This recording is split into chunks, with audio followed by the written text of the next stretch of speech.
Құрметті де аяулы Айша апай, сізді кәсіби мерекеңізбен құттықтаймын. Бізді сабырлы мінезіңізбен, салмақты ақылыңызбен тәрбиеледіңіз. Бізге берген біліміңіз бен қамқорлығыңыз үшін өз алғысымды білдіремін. Деніңізге саулық, отбасыңызға қуаныш пен жайлылық тілеймін. Құрметті аяулы ұстазымыз Айша Серікқызы, сізді халықаралық ұстаздар мерекесімен құттықтай отырып, біздің болашаққа бастар жолымызда аяғымызға нық тұруымызға септігіңізді тигізгеніңіз үшін шын жүректен алғысымды жеткізгім келеді. Биік белестерден көрінер шәкірттеріңіз көп болуына шын жүректен тілектеспіз. Құрметті де аяулы Айша апай, сізді бүгінгі төл мерекеңіз ұстаздар күнімен шын жүректен құттықтаймын. Сізге зор денсаулық тілеймін.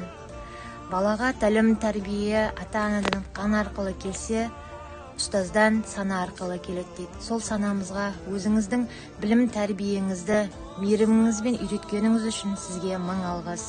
Сіздей ұстазым болғанына мақтан етемін. Мерекеңіз құтты болсын. Құрметті Айша Серікқызы, сізді төл мерекеңізбен шын жүректен құттықтаймын. Еңбекте жұмысты болып, денсаулығыңыз мықты болсын. Бізді білім нәрімен сусындатқаныңыз үшін сізге мың алғыс білдіремін. Құрметті Айша Серікқызы, сізді бүгінгі төл мерекеңізбен шын жүректен құттықтаймын. Жанарыңыздан әрдайым нұр шашып, жүзіңіз күндей күлімдеп жүрсін. Сізге зор денсаулық, ұзақ ғұмыр тілеймін. Құрметті ұстаздар, бүгінгі төл мерекелеріңізге шын жүректен құттықтаймыз. Сіздерге зор денсаулық, мол табыс, отбасыларыңызға амандық тілейміз.